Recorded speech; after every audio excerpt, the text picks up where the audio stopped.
आप सभी को एक बार फिर से मेरा नमस्कार और वेलकम है मेरे चैनल पर। दोस्तों, छुट्टियां पड़ी हैं। अप्रैल में 12 तारीख से लेकर 2-3 दिन की छुट्टी थी दोस्तों, तो सोचा कि क्यों ना माँ वैष्णो देवी के दर्शन करने चलें। तो दोस्तों, वैष्णो देवी के दर्शन करने के लिए चले हैं। दरअसल दोस्तों, कई दिनों से मैं वीडियोस स्क्रॉल कर रहा था, तो उसमें बार बार ये आ रहा था कि आपको पता है कि वैष्णो देवी में जो वैष्णो देवी है वो किसका इंतज़ार कर रही है।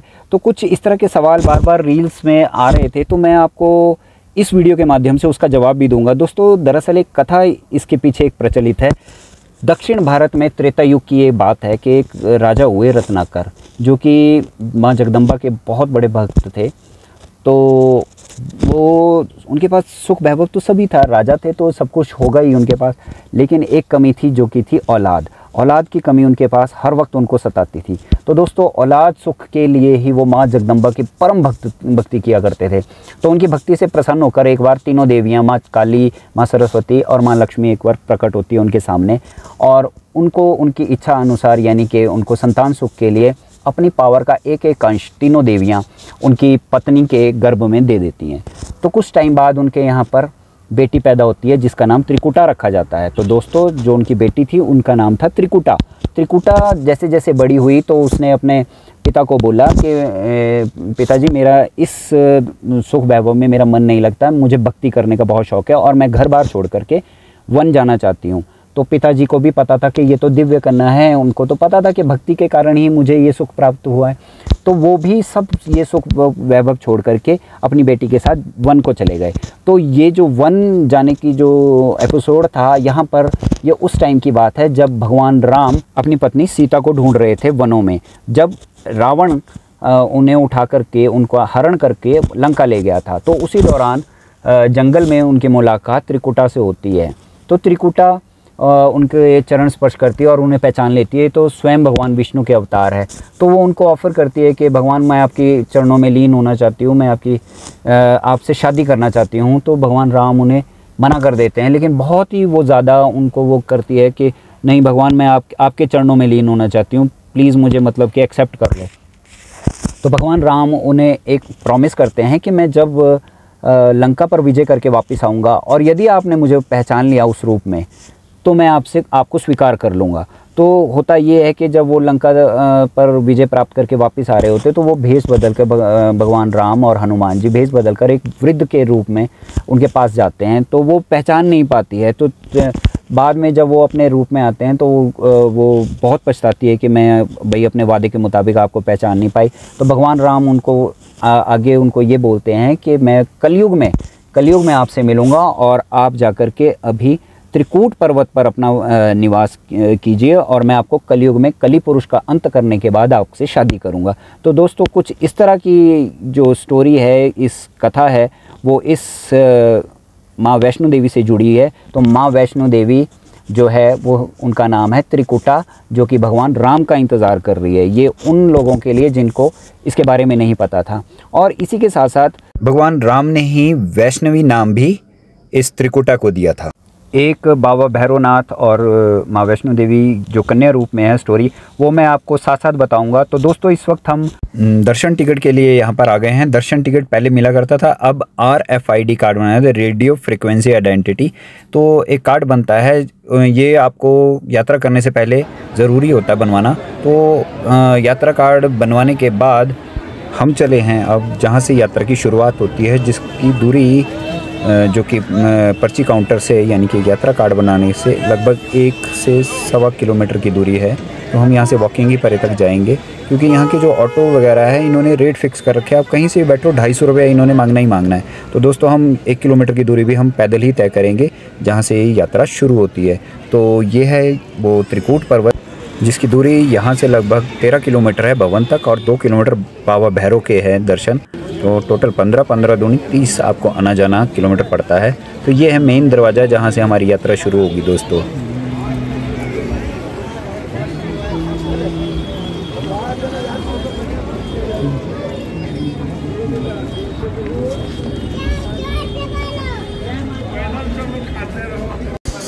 मैं कई बार वैष्णो देवी आ चुका हूँ दोस्तों, लेकिन इतना रश मुझे कभी नहीं मिला। मुझे लगता है मैं ही ज़्यादातर ऑफ सीज़न के दौरान आया हूँ। तो ये रश जो फर्स्ट जो एंट्री है, यहाँ पर चेकिंग होता है, पहले सामान चेक होता है, तो ये चेक पॉइंट है।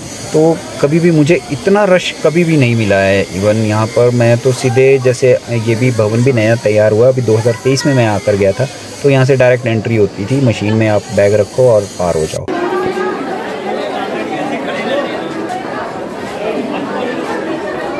रश बहुत ज़्यादा है।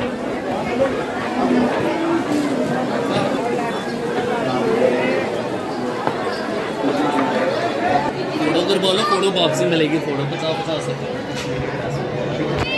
ये गुलशन कुमार का लंगर, गुलशन कुमार का लंगर चलता है यहाँ पर आज भी, गुलशन कुमार जी की याद में।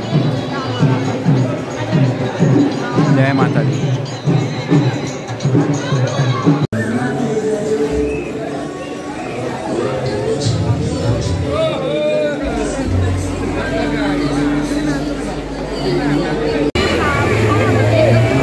बाणगंगा में पानी ही नहीं है, और जो है वो भी हालत ख़राब है।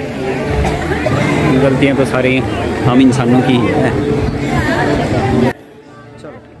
तो चलते चलते ये पहला दर्शन बाणगंगा का आता है दोस्तों। बाणगंगा में पानी नाव के बराबर ही था बिल्कुल, और जो था वो बहुत गंदा था। तो हमने सिर्फ वहाँ से होटल से वैसे हम नहाकर ही निकले थे, तो हमने ऊपर भवन के पास एक गंगा जल के रूप में वहाँ पे पानी निकलता है, तो वही हमने अपने ऊपर छिड़का और उसे पानी के चरणामृत के रूप में लिया था। तो यहाँ से हम सीधे निकल गए थे पहले दर्शन की तरफ। तो हमने पहले सोचा कि चलते चलते ये लोग जो पालकी है, पिट्ठू है, घोड़े वाले, ये बहुत तंग कर रहे हैं, इनकी संख्या बहुत ज़्यादा हो गई है। तो हमने यहीं से शॉर्टकट लिया, सीधे सीढ़ियाँ चढ़ कर के हमने लगभग 577 के करीब ये फर्स्ट सीढ़ियाँ थी, जो सीधे आपको एक स्टेप के बाद चरण पादुका पे पहुँचा देती है, जो कि माता ने जहाँ सर ये देखा था कि भैरवनाथ उनका पीछा कर रहा है या नहीं। तो ये है प्रथम दर्शन चरण पादुका। तो यहाँ पर माता के चरण चिन्ह छपे हुए हैं दोस्तों। तो पहले दर्शन करते हैं चरण पादुका की। तो पहले दर्शन चरण पादुका के करने के बाद हम यहाँ से आगे बढ़े हैं। तो दोस्तों दरअसल यहाँ की स्टोरी ये थी कि एक यहाँ पर पंडित श्रीधर हुए हैं, जो कि हंसाली गांव, यहाँ से हंसाली गांव को यहाँ पर अब कोई नहीं जानता। जैसे कि यहाँ के टूरिस्ट जो सेंटर बने हुए हैं, इवन मैंने उनसे बात की तो उनको हंसाली गांव का पता ही नहीं।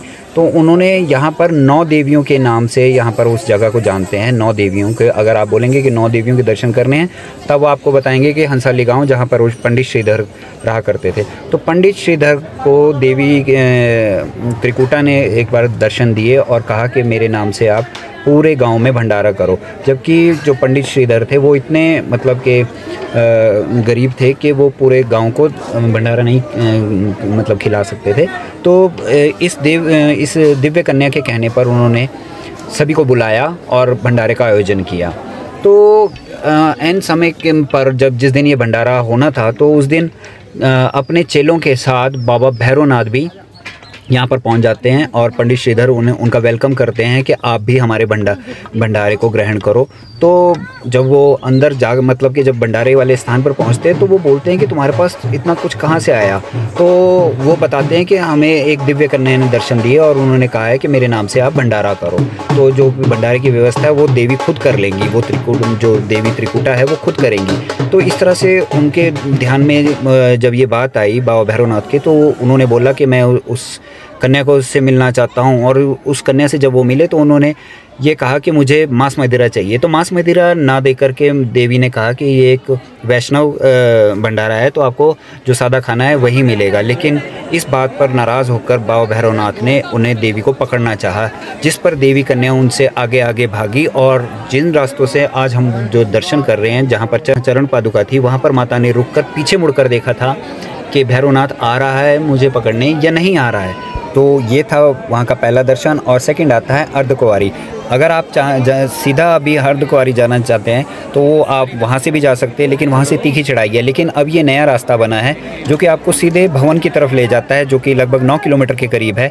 अर्धकुंवारी का जो मेन गेट है नीचे से, वहाँ से लगभग 5.5 से 6 किलोमीटर का सफ़र है। और यहाँ से लगभग 9 किलोमीटर का भवन तक का रास्ता है। उसके बाद 2 किलोमीटर भैरव घाटी, और इसके बाद आपकी यात्रा संपन्न हो जाती है। दोस्तों जो मैं आपको बता रहा था कि अर्धकुंवारी आप जा सकते हैं दूसरे रूट से, तो अर्धकुंवारी में आपको सबसे ज़्यादा रश मिलेगा। भवन से भी ज़्यादा रश आपको अर्धकुंवारी में लगता है, क्योंकि वहाँ पर जिस गुफ़ा में माता खुद 9 महीने तक रही थी, तो वो जो गुफ़ा है वो बहुत ज़्यादा छोटी है। उसमें घुटनों के बल लेट करके आपको जाना पड़ता है, जिसमें समय लगता है। और इसकी टिकट यानी कि इसका दर्शन करने का जो आपको ग्रुप नंबर मिलता है वो 1-2 दिन बाद का भी मिलता है। कई बार ज़्यादा रश होने पर 3-3, 4-4 दिन तक बारी ही नहीं आती है। तो लोग ज़्यादातर सीधे भवन के दर्शन करने के बाद और भैरव घाटी के दर्शन करने के बाद ही वापस हो जाते हैं। तो जो अर्धकुंवारी के दर्शन है वो बहुत ही कम लोगों को हो पाते हैं, और कई लोग ऐसे भी हैं जो सीधे भवन के दर्शन करते हैं और यहीं से वापस लौट जाते हैं। मैंने मेरे जीवन में मतलब मैं लगभग 16 या 17 बार माँ वैष्णो देवी की यात्रा कर चुका हूँ। तो मेरे जो कई बार इस यात्रा के दौरान जो मेरा इंटरेक्शन हुआ कई लोगों से, तो वो बताते हैं कि हम लोग तो भवन से ही दर्शन करके वापस हो जाते हैं। तो दोस्तों, कभी आप आएँ, जब भी माता आपको बुलाए, तो प्रॉपर भैरव घाटी के दर्शन यानी कि भैरव घाटी जाएँ, भैरव बाबा के दर्शन करें, तभी आपकी यात्रा सफल मानी जाएगी। आप चाहे 16 बार आए, 17 बार आए, आप 40 बार आए, तो आपकी इस यात्रा तभी सफल होगी जब आप भैरव बाबा के दर्शन करेंगे। क्योंकि खुद माता ने भैरव बाबा को ये वरदान दिया था आखिरी समय में कि जो भक्त मेरे दर्शन करेंगे वो बाद में आपके दर्शन भी ज़रूर करेंगे, तभी उनकी यात्रा सफल होगी। तो दोस्तों, जो उनका जो शरीर है, वो जो पुरानी गुफा थी जहाँ से आप लाइव आरती देखते हैं, तो वहाँ से एंट्रेंस हुआ करती थी। तो जो बाबा का धड़ है वो आज पत्थर रूप में वहाँ पर परिवर्तित है, और वहीं से लोग उनके शरीर पर पाँव रखकर आगे माता की पिंडियों के दर्शन करते थे। और उसके बाद जो उनका सर था, जो पूजनीय था, जो वरदान के मुताबिक, तो उनके दर्शन करने आप भैरव घाटी में जाते हैं। तो भैरव घाटी में ही उनका सर है, तो वहाँ 2 किलोमीटर आप ज़रूर जाएं। दोस्तों, आपने जब इतना कष्ट सहा, वहाँ 2 किलोमीटर का कष्ट ज़रूर सहें और अपनी यात्रा को संपूर्ण बनाएं।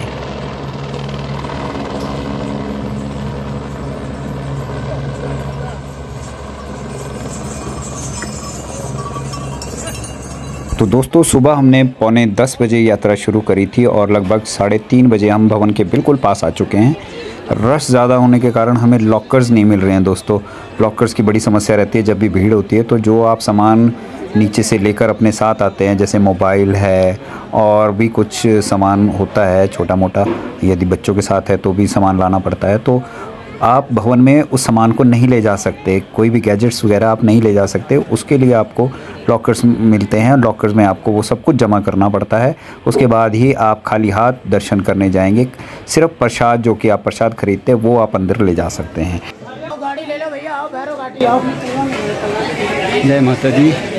माथा टेक लिया है और भैरव बाबा के दर्शन करने के लिए चले हैं।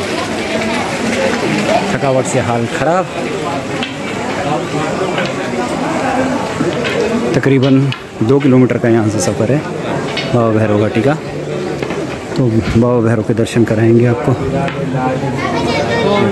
तो दर्शन हमारे लगभग 4:30 बजे दर्शन करने के बाद हम बिल्कुल फारिग हो गए थे। दर्शन बहुत अच्छे हुए दोस्तों। और उसके बाद अब निकल चले हैं हम भैरव बाबा के दर्शन करने। तो मैंने जैसा कहा कि यात्रा जब भी आप करें, माँ के दर्शन करने के बाद भैरव बाबा के दर्शन करने ज़रूर जाएं। तो दोस्तों, 40 से 45 मिनट सीढ़ियाँ चढ़ने के बाद, क्योंकि यहाँ पर भी हमने सीढ़ियों का ही इस्तेमाल ज़्यादा किया, सीढ़ियाँ चढ़े और हम लगभग 40 से 45 मिनट में ही ये 2 किलोमीटर का सफ़र हमने तय किया और सीधे दर्शन किए बाबा भैरव के। यहाँ हमें मात्र 5 मिनट ही दर्शन करने में लगे और यहाँ हमारी यात्रा संपूर्ण हुई। बोलो जय माता दी, जय बाबा भैरवनाथ। और चलते हैं वापसी कटरा की तरफ। और रास्ते में अर्धकुंवारी मंदिर अभी हमें मिलेगा, तो वहाँ दर्शन कोशिश करेंगे। वैसे दर्शन मिलना बहुत मुश्किल है क्योंकि रश बहुत ज़्यादा है। और मैंने जैसे ही पहले बताया कि 102 दिन 2 से, और जब रश ज़्यादा होता है तो 3 से 4 दिन भी लग जाते हैं। तो लगता नहीं है कि दर्शन होंगे। शाम ढल चुकी है, अंधेरा होने लगा है। तो सांझी छत पर हम रुके हैं, माता का प्रसाद लिया है। यहाँ पर चाय पानी करेंगे और फिर चलेंगे नीचे की तरफ। दोस्तों, वीडियो एंड होने पे आ गया, लेकिन एक नया मेंबर आज हमारे साथ इस यात्रा में था, जो कि थी मेरी बेटी की सहेली। ये बिल्कुल साथ बैठी है, बहुत शर्मा रही थी, वीडियो में बचने की कोशिश कर रही थी, वीडियो में ना आ पाए। तो ये मेहमान हमारे साथ था इस बार यात्रा में। तो दोस्तों शाम के लगभग 7 साढ़े 7 हो रहे हैं इस वक्त और हम हैं माँ अर्धकुंवारी के मंदिर के पास। बहुत ही मुश्किल है कि हमारे दर्शन हो पाएंगे क्योंकि रश आप अपनी आंखों से देख लो।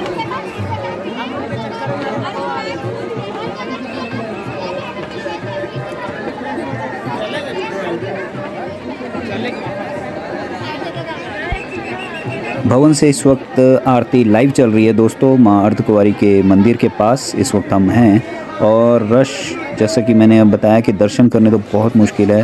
तो दोस्तों ये मंदिर को हम स्किप करेंगे और चलेंगे वापसी कटरा की तरफ और होटल जा कर के आराम करेंगे क्योंकि कल की जर्नी वापसी घर की है। तो दोस्तों जय माता दी, फिर मिलेंगे दोबारा से किसी व्लॉग में। तब तक के लिए बाय बाय, जय माता दी। और सब्सक्राइब, लाइक और शेयर करना ना भूले दोस्तों अगर वीडियो अच्छा लगा हो तो। जय माता दी।